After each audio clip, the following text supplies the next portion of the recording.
दरगाह हज़रत फ़तेह खान साहब मज़दूब रहमतुल्लाह अलैह साबरी। आज बतारीख़ 24 तारीख़ 1वां महीना 2025 तेलंगाना स्टेट वक्फ बोर्ड ने आज डायरेक्ट मैनेजमेंट ले लिया है।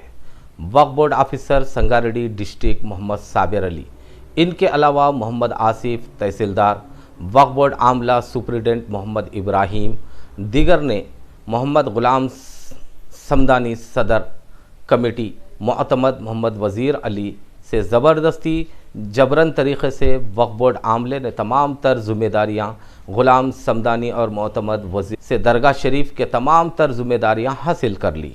संगारेड्डी सदर कमेटी ग़ुलाम समदानी ने हाईटेक न्यूज़ से मुखातिब होते हुए कहा, कोर्ट केसेस वगैरह हाई कोर्ट में पेंडिंग है, हम कोई दस्तखत वगैरह भी नहीं करे। ये जबरन मोहम्मद साबिर अली वक्फ बोर्ड डिस्ट्रिक्ट ऑफिसर जहां भी जाते हैं वो करप्टेड करते हैं। इनको सस्पेंड ही नहीं बल्कि नौकरी से बर्खास्त कर देना चाहिए। महल्ले की आवाम ने भी हाईटेक न्यूज़ को बताया। मेराज खान हाशमी ने भी मुखातिब होते हुए कहा, हाईटेक न्यूज़ संगारेड्डी। अस्सलाम वालेकुम, आदाब नाजरीन, मैं हूँ शेख अबू बकर संगारेड्डी, ब्यूरो चीफ मोहम्मद मजीद, रिपोर्टर संगारेड्डी के साथ। जैसा कि आप जानते हैं, शहर संगारेड्डी की मशहूर व मारूफ दरगाह शरीफ हज़रत फ़तेह खान साहब मज़दूब रहमतुल्लाह अलैह साबरी का जो संदल मुबारक आज से कुछ 2 दिन पहले यहाँ पे संदल हुआ है। और इसी के साथ साथ यहाँ पर हैदराबाद से वक्फ बोर्ड का आमला यहाँ पे पहुँचा है, जिसमें जनाब साबिर साहब वक्फ बोर्ड के जो है ज़िले संगारेड्डी इंस्पेक्टर वगैरह है, और इसी के साथ में आसिफ खान साहब तहसीलदार ऑफिसर OSD यहाँ पे मौजूद है, और इनके मोहम्मद सैयद इब्राहिम साहब भी यहाँ पर एग्जीक्यूटिव ऑफिसर यहाँ पर मौजूद है, मोहम्मद इमरान साहब लॉ ऑफिसर। अस्सलाम वालेकुम। जैसा कि आज यहाँ पर वक्फ बोर्ड का आमला पहुँचा, और इसी के साथ में हमारे मोहम्मद गुलाम समदानी साहब सदर, और ज़ेरे दौरान केस यहाँ पे हाई कोर्ट में केस भी चल रहा है, और कुछ इंजेक्शन आर्डर वगैरह भी इन्होंने लाए थे। क्या मैं इनसे अपने वक्फ बोर्ड इंस्पेक्टर से इस ज़मन में भी मैं बात करूँगा, और यहाँ की जितनी भी दरगाह की मैनेजमेंट कमेटी वगैरह जो भी है, ये अपने यहाँ पे वक्फ बोर्ड के आमले को यहाँ की पूरी जिम्मेदारी के तौर पर यहाँ के पूरे चीज़ें, चाबी, लॉकर्स वगैरह, दरगाह शरीफ के अंदर लॉक को यानी कुफलों को शीज़ भी किया गया है, और ये पूरा वक्फ बोर्ड इस चीज़ का ज़िम्मेदार रहेगा, और आगे से ये वक्फ बोर्ड ये रहेगा। और इसी के साथ में हमारे साबिर साहब वक्फ बोर्ड इंचार्ज से मैं बात करूँ। हाँ चलो बोलिए। नहीं भेज नहीं दे सकते, मैं पहले बोला। हाँ ओके राइट, आप बोलिए। हम लोग देखिए नहीं खाली आप तो जैसा कि हमारे मोहम्मद साबिर साहब वक्फ इंस्पेक्टर ये बता रहे हैं कि मैं इस ज़मन में प्रेस से जो है सो मैं कुछ बात नहीं कर सकता। हमारी जो जिम्मेदारी दी गई है वही बस मैं उतना ही काम करने के लिए तैयार हूँ, और हमको लीगल एडवाइस के तरीके से जो है सो वक्फ बोर्ड का जो है लीगल एडवाइज़र है उस तरीके से ये लोग काम कर रहे हैं। और यहाँ पे रही बात शहरियान संगारेड्डी हो या आवाम हो, तो उनको बताना मैं ये चाहता हूँ कि यहाँ पे जो हो रहा है ये हमारे अब्दुल समद साहब जो संगारेड्डी दरगाह कमेटी के जो सदर है, वो उन्होंने जो है सो इस ताल्लुक़ से इस ज़मन में हाई कोर्ट में एक स्टे आर्डर भी ला चुके हैं, और इसके बावजूद भी वक्फ बोर्ड आमला केस कोर्ट में ज़ेरे दौरान रहते हुए क्या ये सही है या नहीं ये पता नहीं। हम एक बार समद साहब से जायज़ा लेंगे। अस्सलाम वालेकुम रहमतुल्लाहि व बरकातहू। मैं आपका बेहद इलेक्ट्रॉनिक मीडिया का बेहद शुक्रगुज़ार हूँ। अबू बकर साहब का यहाँ पे जो है, पहले तो जो है हमको इल्म नहीं है, कमेटी को इल्म नहीं है कि जो बोर्ड में जो भी आर्डर पास हुआ उसके कोई नोटिस भी नहीं है हमारे, विदाउट नोटिस वो हमारे पास आए हुए हैं जी।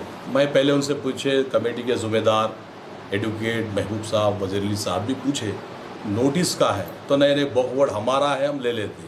तो ये तो नहीं होता। जो भी चीज़ अगर कुछ करना है पहले नोटिस देना पड़ता, इल्म में लाना पड़ता जी। भाई ये आर्डर हुआ हमारे ऐसा ऐसा हुआ बोल के हमको नोटिस देना।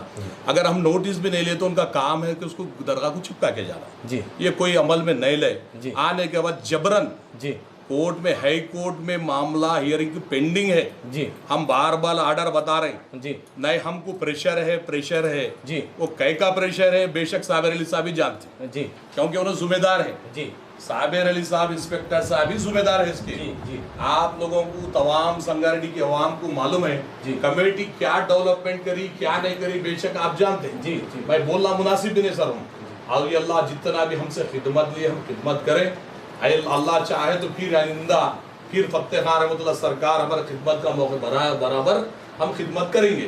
ये मैं बताना चाह रहा हूँ संगारेड्डी के आवाम को कि हमारे साथ नाहक वक़्त जुल्म कर रहे हैं ओके नाहक जुल्म कर रहे जी। विदाउट जबरन आके अपनी ताकत का इस्तेमाल कर रहे हो जी अपनी ताकत का इस्तेमाल।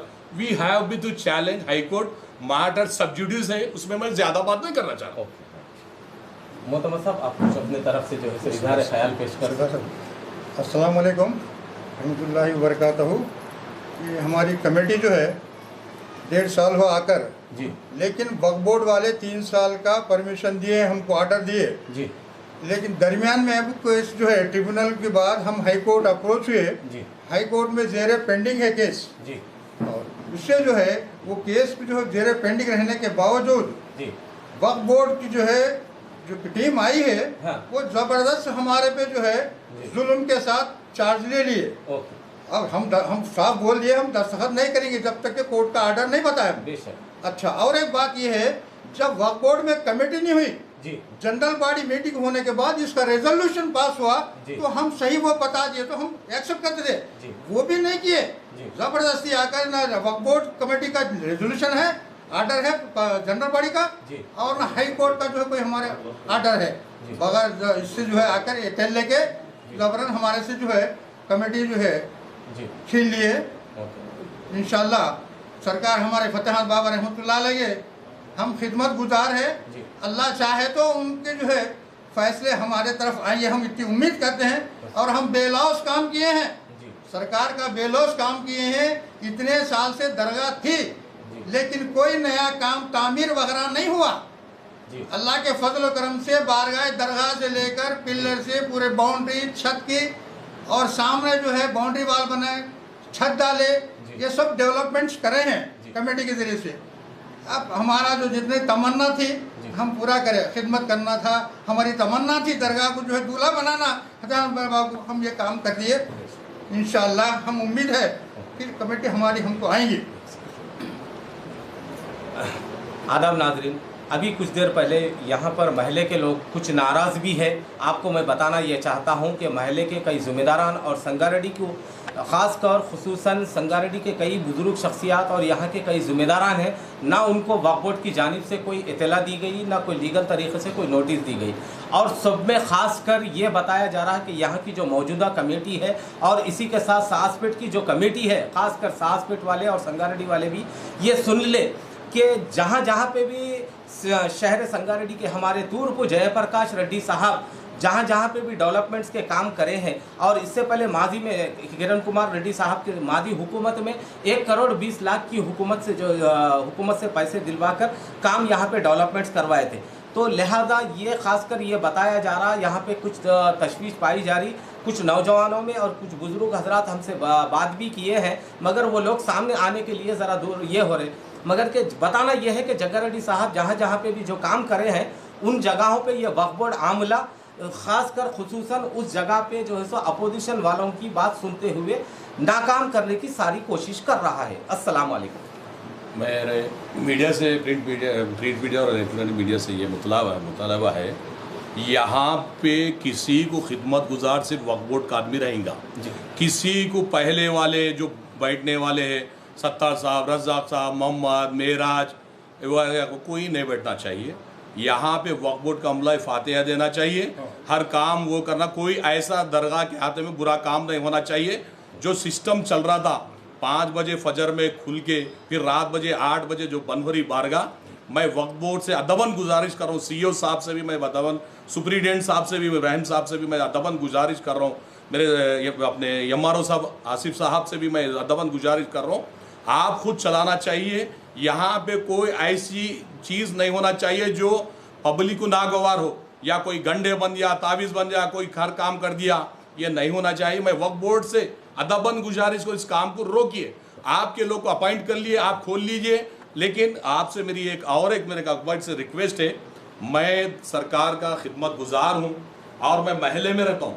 मेरे को मैं उन लोगों से मैं अदबन गुजारिश करा, क्योंकि सरकार से हमको 30 साल से निस्बत है, वो निस्बत के वजह से मेरे को खिदमत का मौका दिया। बोले तो वक्फ बोर्ड वाले पूरे बोले आप बराबर सरकार की बेशक बेलोस खिदमत कर सकते हैं, इसको खुद आप सदर पूरा ख़त्म नहीं हुए, आपकी खिदमत जारी रहेगी। ये वक्फ बोर्ड का प्रोसीडिंग है, 27/4/2023 को दिया गया है। इसमें 3 साल का हमारे को वक्त दिया गया है कमेटी को। उसके बाद जो हमारे खिलाफ जो है मेराज जो है ट्रिब्यूनल को गए। ट्रिब्यूनल को जाने के बाद ट्रिब्यूनल एक क्या करी बोलिए तो जो है ना, इसको कमेटी इलेक्शन कराना बोलिए। उस फैसले के खिलाफ हम हाई कोर्ट को गए। हाई कोर्ट क्या करी, स्टेटस को ऑर्डर हमारे फेवर में दी। अभी लोगों जो है मामला जो है हाई कोर्ट में पेंडिंग है, हियरिंग को नहीं आ रहा, तो हम उसको कुछ नहीं कर सकते।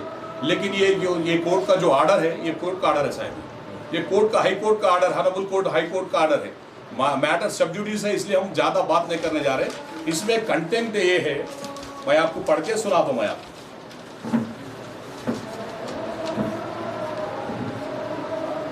ये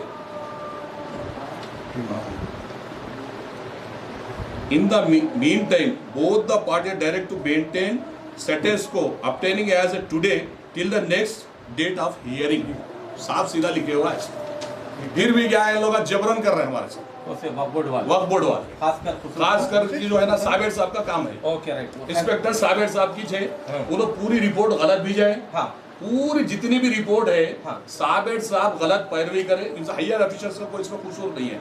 जो इंस्पेक्टर है उनकी जिम्मेदारी है ये डेवलपमेंट के बारे में लिखना चाहिए। अल्हम्दुलिल्लाह आप भी जो है सो साबिर साहब के ताल्लुक से जैसा वांटेडली एक बात बता रहे कि यहाँ पर जबरन तौर पे खासकर खुसूसन साबिर साहब जो वक्फ बोर्ड ऑफिसर है, इनका जबरन हाथ है। और जैसा कि अभी कुछ देर पहले हमको फोन भी आया था, कॉल भी आया था, कुछ लोग हमारे से हाईटेक टीवी से रुजू भी हुए। मैं उनसे बात करा हूँ। विकाराबाद ज़िला बुरुकपल्ली वहाँ पे भी जो है सो खासकर खुसूसन इससे पहले मादी में साबिर साहब के भी जो है सो ये ऐसी कुछ हरकतें बताई गई। और दूसरी बात मंतूर के अंदर भी जो है सो ऐसी बातें बताई जा रही। तो मैं आपसे और तमाम आला ओहदेदारों से अदबन इल्तिजा करता हूँ कि ख़ासकर खुसूसन साबिर साहब पे और वक्फ बोर्ड आमले पे भी खुसूसी तवज्जो फरमाएं। और मैं बिला झिझक बिना सबूत के नहीं, अल्हम्दुलिल्लाह हमारे पास सबूत है, जबकि हाई कोर्ट के कई जगहों पे केसेस वगैरह भी जो है ज़ेर दौरान है और कोर्ट के फैसले आने पर भी और बाज़ जगहों पे मुतवल्ली मुतय्यन रहने के पर भी जबरन उसको ये करके जो है सो दिया जा रहा। ये हमारे साबिर साहब की जो है सो कारस्तानी बताई जा रही। अस्सलाम वालेकुम। साबिर साहब वन ऑफ द करप्टेड है, ये मेरा फुल्ला बोलो जी, करप्टेड ऑफिसर है, फौरन को बर्खास्त कर देना चाहिए जी, उनको सस्पेंड नहीं पूरी ड्यूटी से बर्खास्त कर देना चाहिए। फ़तेह खान साहब रहमतुल्लाह अलैह के महल्ले के कुछ यहाँ के बुजुर्ग शख्सियात हैं, वो इस ज़मन में भी जो है सो कुछ बात करना चाहते हैं। आपका इसमें शरीफ? मेरा नाम सैयद इकबाल हुसैन है। मैं यहाँ बचपन से यहाँ पैदा हुआ। यहाँ मेरा घर भी दरगाह के पीछे है जी। इसलिए कि मैं यहाँ दरगाह में अपने ज़माने से बचपन से सब देखते हुए आ रहा हूँ। यहाँ कितने भी सदरा आए, थोड़े दिन करे, फिर खामोश चले गए, खामोश दे दिए चले गए। जैसा जैसा सदर जितने दिन करना है करे चले गए जी। क्या वक्फ बोर्ड जो है सो अब आज के बाद जो है सो अब पूरा हैंडओवर करके चाबी वगैरह कुफल वगैरह पूरा डाल लिए, दरगाह शरीफ को बारगाह को जो है सो कुफल नहीं रहेगा, एक टाइम टेबल के हिसाब से खुली रहेंगी। तो इस ज़मन में आप क्या बात करें? हम ये कह रहे हैं कि हमारे महल्ले के बच्चे, हम यहाँ खिदमत करते हैं, हजरत की भी खिदमत करते हैं, हमारे बच्चे हैं अच्छे पढ़े लिखे भी, इन्हों भी है, हम करते हैं यहाँ, हम खुद करते हैं जी। दूसरा कोई नहीं आना बोल के नहीं है, कोई पैदा नहीं हुआ, यहाँ हम पैदा हुए पूरे जी। दूसरा बाहर का कोई भी नहीं आना, बाहर का नहीं आना, यहाँ दरगाह का तो आ सकता ना, यहाँ महल्ले में ऐसा वाला तो आ सकता ना, कोई भी नहीं आता बोल के बोलने का क्या बात। बराबर हम यहाँ दरगाह के पैदा हो, यहाँ पूरे महल्ले में पूरे यहाँ ठीक है। अब से नहीं, जमाने तो से। आप इस ताल्लुक से, महले के ताल्लुक से जो है सो कुछ आप अपनी तरफ से राय पेश करें। नहीं, वही बोल रहे थे, जो महले का हैंडओवर है महले वालों के हाथ में रहना, बाहर वाला दिया है तो चलता, मगर महले वाले आना। अच्छा, महले वाले अल्हम्दुलिल्लाह। हैंडओवर खैर, को नहीं, कर दो महले आप। वाला आना बोल के जो आप बता रहे, बिल्कुल अल्हम्दुलिल्लाह अच्छी बात है। अब इस वक्त वक्फ बोर्ड के मैनेजमेंट में जो है सो ये है, और यहाँ के कुछ इससे पहले अब जो सदर साहब है गुलाम समदानी साहब का भी ये कहना है, नहीं अब उनका ये कहना, अब वहाँ पे वक्फ बोर्ड ने ये कहा कि अभी उनको सदारत से ये नहीं हुआ, कोर्ट केस में ज़ेर दौरान है, इसलिए मैं साबिक़ा नहीं कह सक रहा हूँ। तो मेरा बोलने का मतलब है कि कल से जो है सो यहाँ पे जो है सो आप लोग भी रहिए, देखिए, आइए, कुछ ज़र और शर के जैसा काम होने मत दीजिए। लिहाजा आपसे भी मैं कुछ अदबन गुजारिश कर रहा हूँ। बोलिए आप, बात करो, बोलो 2 मिनट में बात करो। भाई महल्ले के लोगों को पढ़ना अच्छा रहे, करना है, हमला भी करते जी, सब हमला भी रहना है, हाँ। आते जाते रहते, जी, हमला का भी ज़्यादा थे, हमला की भी आ सकते जा सकते। Okay, right. मेराज खान साहब, अब यहाँ पे एक बात ये भी है कि आपने अब जो गुलाम समदानी साहब के उसमें अगेंस्ट में आप ट्रिब्यूनल भी गए थे, और उसमें ट्रिब्यूनल के अंदर क्या फैसला हुआ और आपका कहना क्या है मुख्तसर हिसाब में? आप ट्रिब्यूनल में फैसला ये हुआ कि ट्रिब्यूनल में कि क्या 2-3 पैनल्स थे, उसमें क्या एनानिमस कर दिया गया इनको। किसको? इसको जो एक्स जो गुलाम समदानी है ना प्रेसिडेंट, उनको क्या करे बोले तो उनको एनानिमस करे, उस बेस पे हम केस डील करे। वक्त ट्रिब्यूनल में मैं केस डाल दिया, डालने के बाद एक 4-5 महीने होने के बाद फिर ट्रिब्यूनल में फेवर हो गया हमारे, आपके फेवर हुआ? फेवर हुआ। उसके बाद इन लोग हाई कोर्ट को गए, स्टेटस उसके वास्ते अपने क्या होते, तो हाई कोर्ट पे जैसा कि ट्रिब्यूनल के अंदर तो कुछ टाइम, अपील टाइम के अंदर होने के बाद गए, या थोड़ा स्टेटस वगैरह करा के जो है सो आप स्टेटस को तो था इनका, स्टेटस को वगैरह अब क्या भी रेगुलराइजेशन में नहीं है, स्टेटस को अभी फिलौखत नहीं है, रेगुलराइजेशन में हो, फिलौखत वहाँ तक क्लोज हो चुका है, ये चीज़ है। ओके, राइट, है। ठीक है। आप कुछ महले के ताल्लुक से बोलना चाह रहे हैं? Okay, right. अस्सलाम।